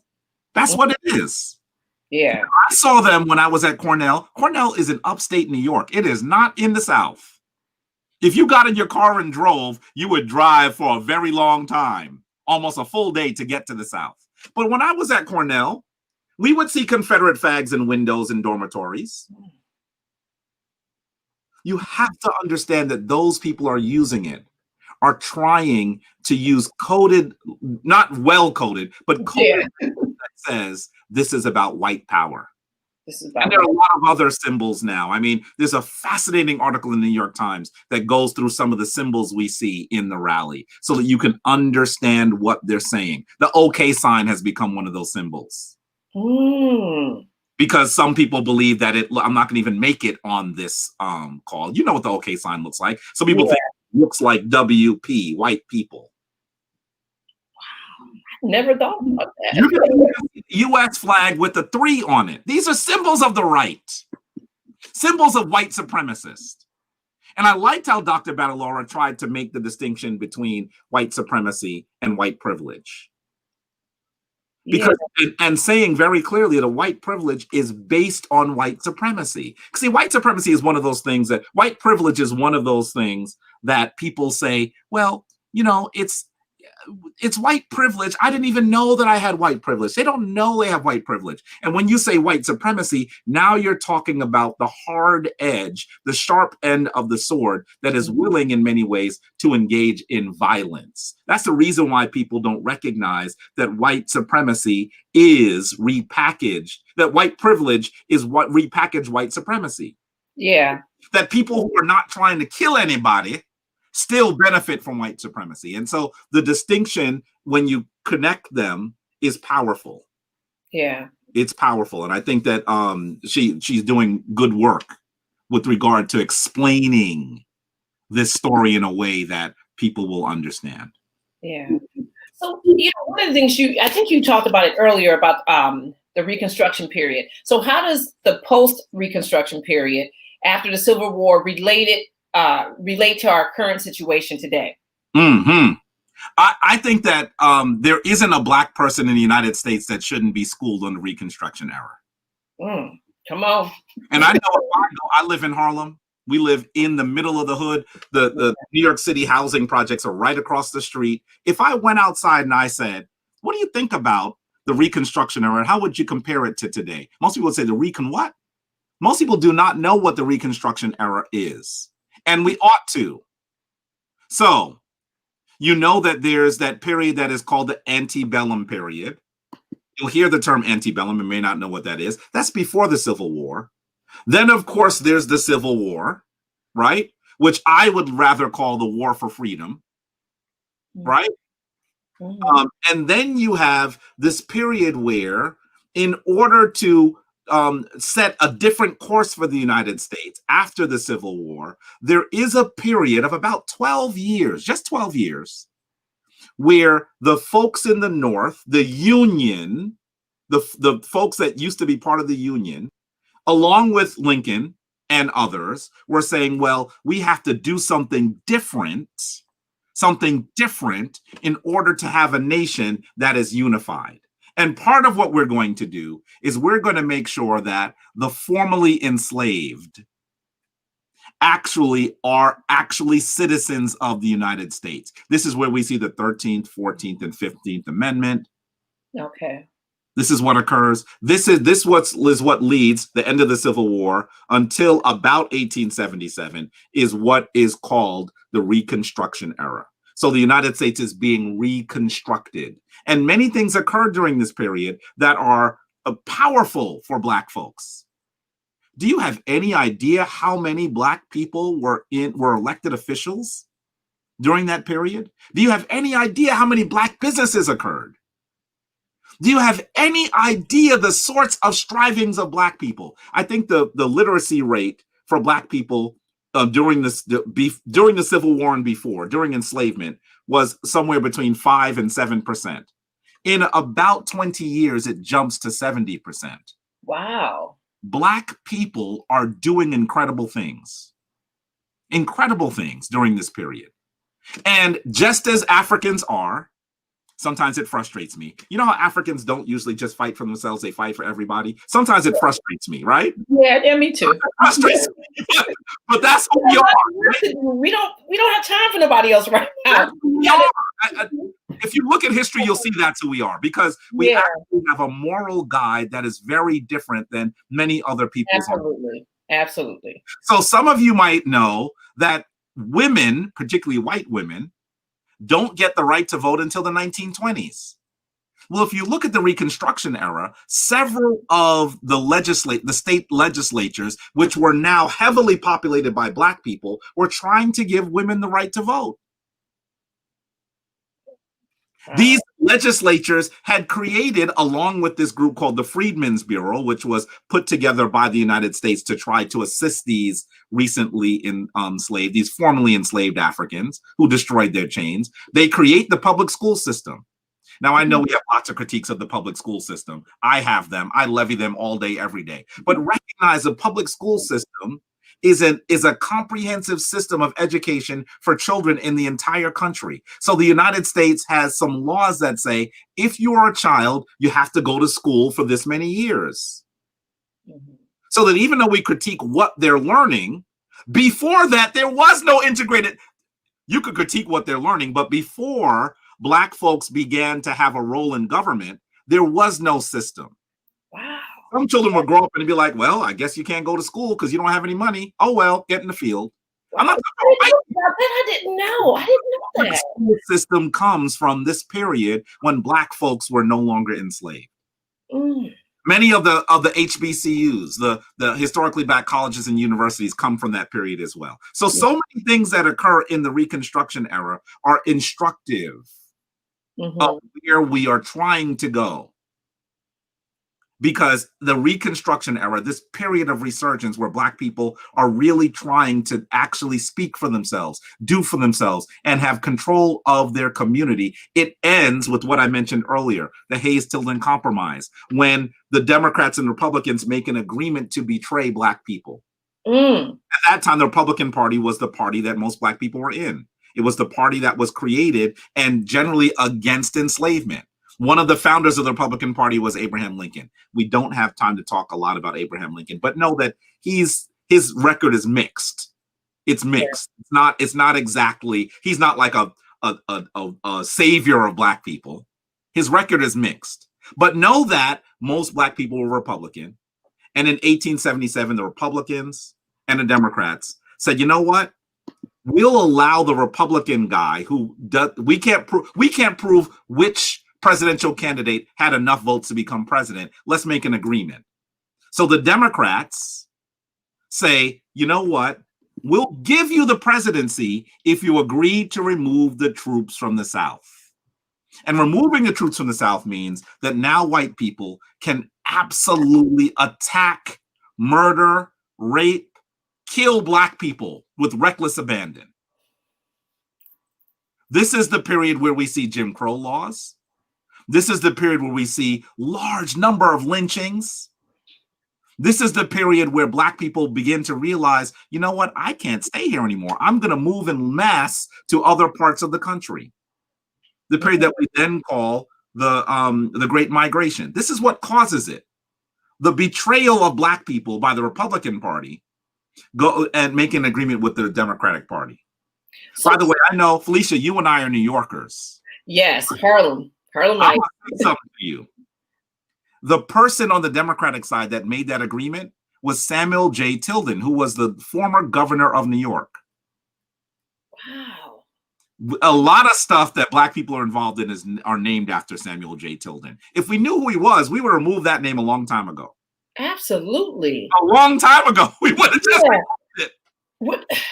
Okay, so knowing this and knowing what happened during Reconstruction, what's going to happen to us now, in terms of Black folks? Like, where do you see, when you're looking back at history, like, where do you see this going? In some ways, the civil rights era, Mm-hmm. the civil rights era was about trying to do the things that were either done and undone or not finished during the Reconstruction era. That's what the Civil Rights era is. It is trying to actually get done the things that we thought were supposed to get done during the Reconstruction era, including reparations, by the way. We begin to see the argument for reparations in the Reconstruction era. Those of you who are rocking for reparations right now, as you should, if you haven't studied Callie House, you don't know about reparations. She's the sister that says the formerly enslaved need reparations. Look at what she does. Study her story. Study what she did so that you can have an even stronger movement. So, this civil rights era is to do what was undone or not done during the Reconstruction era. And now we are in the era after civil rights. So in some ways, we are in another post-Reconstruction era. The post-Reconstruction era, which some folks call the nadir of late race relations, is the period where if you look at the post-Reconstruction era, that's the point where white people just blatantly attacked Black people. Yeah. Where the white mobs ran with reckless abandon, where they destroyed Black cities like Wilmington, North Carolina, which was the largest city in North Carolina, and destroyed Tulsa, Oklahoma. This is when white mobs would simply just kill Black people. Yeah. That's the period we're talking about. In some ways, this period is an echo of the post-Reconstruction era. We should have expected white mobs to run. We should have expected it. Yeah. But how did we address those things? What did we do wrong and what did we do right? So that we are able to see their playbook and to now outmaneuver them. Now, if we look at where we are now, based on this history, we should understand that we're going to see more organized groups like the White Citizen Council, the KKK. We're going to see membership in those groups increase. That's the reason now we see a group called the alt-right, because they don't want to use those words. But this is a resurgence of those movements. They are the KKK and the White Citizens Council. They just have a different name because it's a different period. Same people. How do we outmaneuver them? Yes, that's my next question. What do we do? By the way, I'm going to say to you, we live in New York, Felicia. We're Harlemites. But I'm going to tell you that during this Reconstruction era and the post-Reconstruction era, one of the things that Black people did is they defended themselves. We don't hear that story of Black people saying, you need to defend yourself. That's one thing we're going to need to do. They also worked against the institutions. One of the reasons why the KKK falls apart is because a group of Black lawyers sue them and they take everything. I am sure that some of those Black lawyers said, give me the hoods. We own them now. I guarantee you that some Black lawyers during that period owned their hoods. Not because they like hoods, but because it was emasculating to take their robes and their hoods from them. Black people did that. If you see that just today, the NRA, by the way, which is not, I'm not saying they're a white supremacist group, but they do work for white supremacists white supremacy more than anything else. I'm not saying they're a white supremacist group, but when was the last time you heard them argue for Black people to have guns? Well, no, now they're bankrupt. Is in the service of white supremacy. Yeah. Can you see that now they're bankrupt? They're going bankrupt today. This is the playbook that we need to follow. We need to destroy the institutions, defend ourselves, and also build the infrastructure that was destroyed during that other period. Build Black businesses, build Black schools. That's what we need to do. And if we must recognize that doesn't mean that we should remove ourselves from public schools. That doesn't mean we should not be involved in the government of the United States. It means that if we understand what we did before and what worked, it now means we need to take control of the governments where we are at. Absolutely. And the schools. Just take them over. Take them over. Just snatch them. Snatch them. Enough of us and I'm not talking about snatching them violently. I'm talking about understanding the laws and being in control. Sometimes, Felicia, some people say to me so many times, what's the point of voting? The black vote hasn't done anything. Well, if that's what you thought, why is it that a white mob ran into the Capitol to actually disenfranchise black people? Don't you understand? They understand the power of your vote. Yeah. Yes. That when they were lynching and destroying, they were destroying the black vote. That's what they were doing. If we decide that we are going to vote in blocks and have a strategy, I'm not just saying vote, just go there and vote every year. Develop an articulated black agenda in each of our localities and a national black agenda. And we don't have to go out and preach it to everyone. It's our plan. Yeah. And we just work the plan, work the plan. I like that. Adrian, she had a 10-year plan. And that's the thing. I think that sometimes we think that things have to be done like, right away or whatever, but literally, it's just work the plan. I like that. You know what? You know who else says that? Actually, Taki says that. When we started thinking about HAPI and he laid out all these things, and every time, when we're doing something, he's like, just work the plan. Yes. We spent the time with the plan, just work the plan. I like that. The plan. Yeah. Develop your plan and work the plan. And use all of the levers. Use your vote. Yeah. Be in control of the government. Build black businesses. Fight against, because, it's not possible to have powerful black businesses without control of your government. Yeah. I know that people are saying, why should we vote? They haven't studied the history. They haven't studied it. Every business needs investment. How are you going to build a powerful business without any loans or without, and the loans, the structure of loans is something that just directly attacked our communities. Do you know that if we found a way, if we continued to work towards having houses owned by black people actually worth what they are, by actually dismantling the continued racist structure of loans and evaluations of houses? Do you know that black people tomorrow would have on the order of somewhere around nearly $100 billion more? Wow. And why don't we have that $100 billion in our pocket? Because the laws support discrimination in lending and evaluation. So that when you come to a house in Harlem, my house will be valued at much less than almost identical house that's 2 miles further south. Yeah.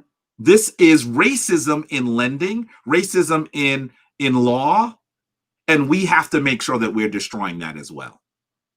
Yeah. Okay, that's good. That's good, Jabari. Now I see where everyone's is like Jabari, fire, yes. So looking at this overwhelmingly military response during the Black Lives Matter protests during the summer, why do you think the Capitol Police were so poorly prepared? That's an excellent question. Think of it this way. When we heard that Black Lives Matter was going to protest in DC, we saw the federal government put a phalanx, a large number of officers at all on the Capitol steps, by the way. They were literally on the Capitol steps. Yeah. Just search for it. Search for U.S. Capitol, police officers, Black Lives Matter 2020. Just search for it, family. You're going to see the phalanx of officers standing on the steps for Black Lives Matter protesters that were largely nonviolent. Largely nonviolent. Mm-hmm. We just continue to look at how Black Lives Matter was actually treated during those protests. You can just go on and on and on and see an overwhelming racist level of force used against protesters. The thing that's very interesting about this, and this is something that Dr. Battalora mentioned, if those of you have gone to Black Lives Matter protests, I know that when Anika and I started going, we were stunned because half the group is white. When you go to a Black Lives Matter protest, you're going to see a lot of white people. They're not the majority, but they're a very large number. Yeah. And these are white folks that are trying, many of them are saying, I recognize what's happened to Black people, and I don't want to be part of that. And I'm not saying that they're perfect, but we should recognize what they're doing. I remember Anika and I took a picture of a little white lady, and she had a sign that said, "An old lady, black people, we didn't believe you before. We're sorry." And she just stood there on the corner like this. And when I spoke to her, she said, "You know, I used to say that you had to be wrong about police brutality, that police were good. And now that we're seeing the videos, we can actually see what's happening." Old white lady on the corner. By the way, Anika was like, why you messing with that lady? Could you please walk inside? You are not a reporter. But I thought it was fascinating, right? I thought it was fascinating. And so when you look at all of this, you should recognize that the police did really brutal things. We see images of police pulling down people's masks and spraying them with pepper spray in their face, even though they're just standing there. We see the police I believe this is actually in Seattle, with a Black Lives Matter protester with a radio, and they have rubber bullets. They shoot him in the head, fracture his skull. Yeah, those images to the ground. Listen, I'm saying that the amount of force that was used was absolutely ridiculous. And then you go to an event. Now, the other thing you should know about Black Lives Matter protests, if you haven't gone to them, they're not like organized long in advance. One of the powers of Black Lives Matter is that it's very decentralized. It's not like one leader saying we should go there. It doesn't work that way. Groups in certain areas say we're going to protest, and then you see something on social media and everybody goes. They're not like, there's no briefing, there's no manual. You know what I mean? Yeah. So a lot of these protests are put together just with days in advance, right? Now, when you look at the Stop the Steal rally, which occurred on January 6th, Donald Trump and others were describing this rally for 2 to 3 months. It seemed like they had a manifesto. Okay, I hate to use the word manifesto because if you've seen David Chappelle stand up on the manifesto, but they had a manifesto almost with blueprints. I don't understand why anybody wasn't prepared. 2 reasons. You know? 2 reasons. Because even white folks that might consider themselves well-intentioned still see, when they look at Black people, they tend to be more scared. So in one of those instances, it was like, well, Black people are coming, we should be scared, right? And so with a group that was not Black, they just said, well, what are they going to do? They're us. I mean, just think of it. For some of those Capitol Police who were not actually part of these rallies, they're probably looking at Trump supporters and they're saying, that's my uncle, that's my aunt, that's my cousin, that's me. That's what they see when they look at them. All you have to do to be clear about this is drive outside of the metropolitan area. I know that when I drove up into upstate New York City is very, very, very blue, right? But if you drive just like 45 minutes outside of New York, you begin to see billboards and signs for Trump. Well, the first time I did that, I was like, wow. Yeah. Right? Yeah. So that's those people that live in those areas that are just a little whiter. Those are the family members of Capitol Police and others. So they see them. Does that make sense? Yeah. They see them. And then in addition to that, obviously, we're going to hear more about people who were on the inside that planned this, that orchestrated it, and were prepared to absolutely, at the very least, take prisoners, and at the worst, stage assassinations. And so that's why we see that there is no major attack, that the Capitol Police are not prepared. And of course, you should also know, here's another part of this, Washington, D.C. is not a state. It only has a mayor. And that mayor, who was an African-American woman, Muriel Bowser, she couldn't call out the National Guard. She has to ask for the National Guard. Yeah. That's another reason why there was no clear response. She has to ask for the National Guard. And who was she going to ask? The federal government? Run by who? Donald Trump. Yeah. Yeah, I was looking at the timeline of when everything was happening and how he said no, and then finally he said yes. And yeah, why do you think there's a hesitancy of just mainstream media not to call this what it is? It seemed like all these little fancy words, but no one is saying a white mob. These are white people. These are white supremacy. Like, no one is saying the words of white or white supremacy. It's all these other, almost intellectualized words to me. So why do you think why even like in 2021, why can't we just say white? These are white people. That's an excellent question. It's the same way that when Donald Trump was first elected and he would say something ridiculous, say something racist, they wouldn't say the president said something racist. They would say racially charged. What the heck does that mean? It's racist. Yeah. The same way that when he would say something that was clearly a lie, for years, the media would not say lie. They would say he made a questionable statement. So them playing down what they clearly can see is what led to this violently racist mob. Yeah.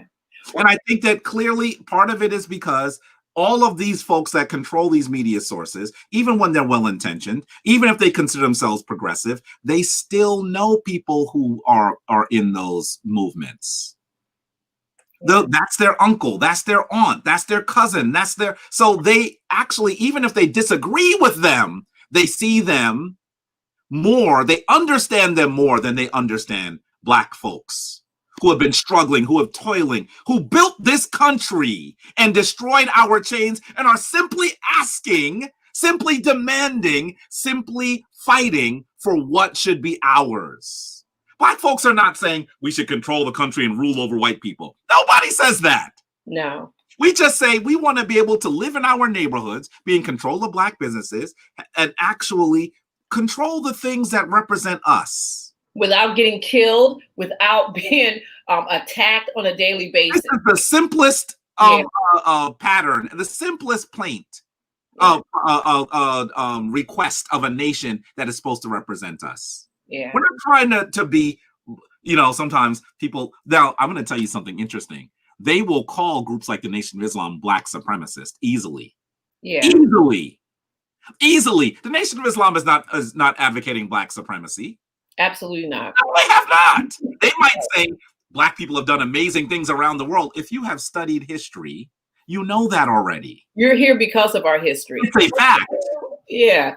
So they'll comfortably call them black supremacists, but they won't call the alt-right white supremacists. Yeah. Because even if they disagree with them, those are their family members. They see them.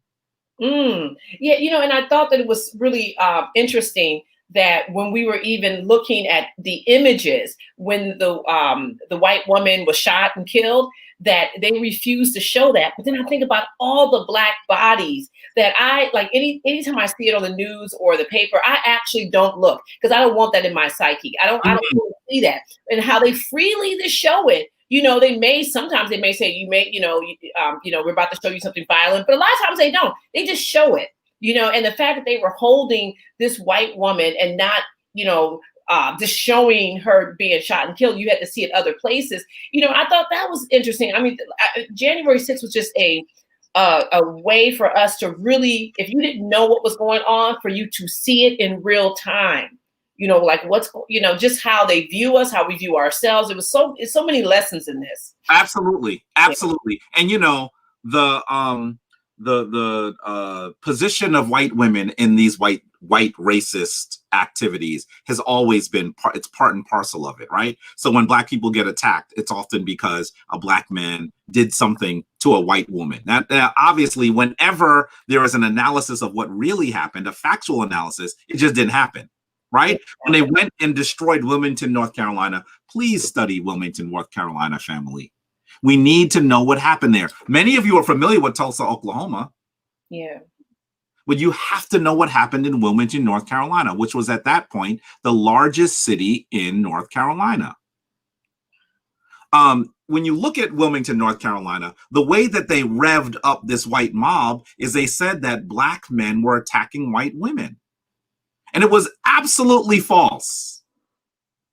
So the role, the purity of the white woman is part and parcel of white racist thought. And I think that we see it play out here with Ashley Bobbitt, the woman who actually was killed. Now, let's be really clear. This woman was a really, really violent Trump supporter. When you see the video of how she got killed, they were destroying an entrance where elected officials had just recently passed. They were going after elected officials to capture or kill them. That's what they were doing. Yeah. And the person that shot her had actually brandished his gun for a while. You'll literally hear other people in her group say, gun, gun, he has a gun. But the fact that she had a warning, see, we don't get warnings. She had a warning. Yes. We didn't get a warning. That Gun, she had a gun. It must have been 15 seconds later when she decides she's going to jump through the window. That's what she shot. Yeah. That's right. This is not the same thing. Yeah. It's not. And they still treated her with respect. Yeah.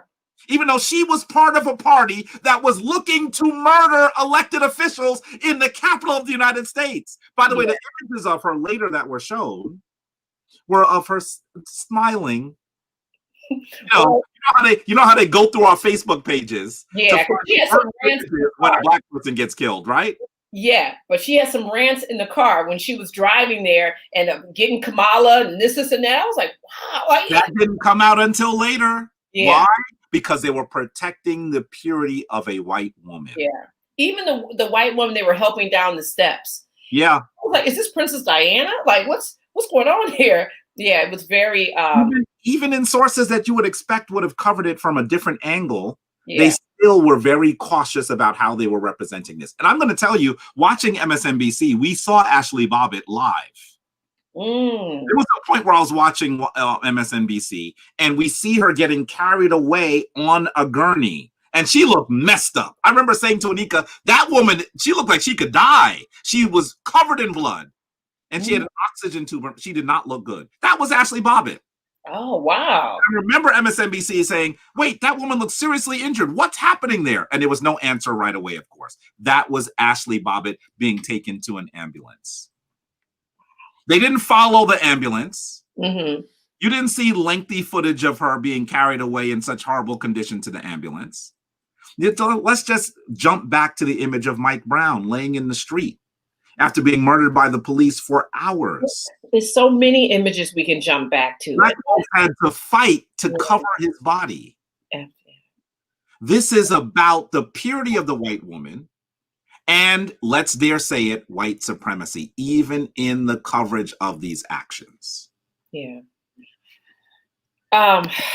Thank you, Jabari. Mm-hmm. You know what? I know who I need to talk to after the next thing happens. I need to come down and sit in your garden. Yeah, boy. Yeah, even though it's cold. I just thank you, and I know that I'm speaking for everybody up in this chat right now.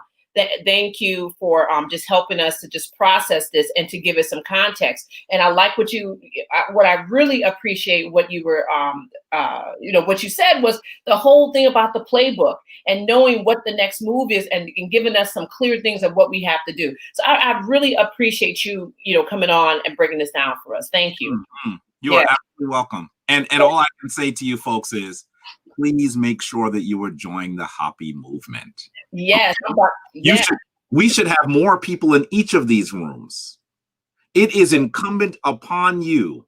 The Kemetic priest is now giving you a charge. It is incumbent upon you to find 3 people that should be part of these conversations. Yes. That's what you must do. It's wonderful that you are here. We honor you for coming to actually engage in these conversations on a Friday night when a lot of other people are doing foolishness, right? Yeah, even during COVID. That's right. But it's incumbent upon you to find 3 people for the next conversation. There's the screening on February 13th, right, Felicia? Yes, February 13th at 7 p.m. Eastern Standard Time. Just go to hapifilm.com and hit the link, get your tickets. We have a panel discussion afterwards. It's going to be live. We never know where it's going to go. Right. Because last time you were there, you dropped gems about real estate. And see, people don't know that unless you were on that call. So, yeah. Get your tickets, make sure you support us, because by supporting us, we're supporting other Black businesses. That's and right. we encourage Black businesses that we support to support each other. So it's, this is like what you were just talking about in terms of supporting each other, so that we don't know what's coming. Well, we do know what's coming down the pipeline. And that's why we have to, get our forces together strong right now. Thank you. Make sure you tell Anika hello. I definitely will. Yes. I was talking to Taki. I said, they have to come back on. Like, we need to do a relationship type of HAPI talks. Okay. Cause I love you two. You two are so special together. Oh, thank you so much. All right. So just hang in a minute in the green room, and then I'm going to close up here. Okay. Sounds good. All right. So thank you guys for tuning in. I mean, this is a roller coaster of emotions that I know that I was feeling watching this, and I'm sure that everyone on here was. And just another shout out to everyone who contributed to our super chat, which would be one person, but that's Donnell Peoples. Thank you, Donnell. Everyone else, you can still go to YouTube and super chat us something, so that we can continue to do this work. And a shout out to all of our elders. I know that John Henry Staples got on a little late today. Shout out to him. Shout out to the Jeffreyses for their continued support. And DM Abut Shashat, I said her name correctly. Waffle House, all these everyone up in this chat. Thank you so much. We appreciate you guys very much. So just remember, we have a screening February 13th at 7 p.m. Eastern Standard Time. Go to hapifilm.com and get your tickets. With all this foolishness and craziness going on in the world, we have got to come together in a real way so that we can still stay here. In what that means, like we have to come together. And so that we can start to support each other in ways so we can still be here when all this other stuff is going on. So thank you guys so much, and peace.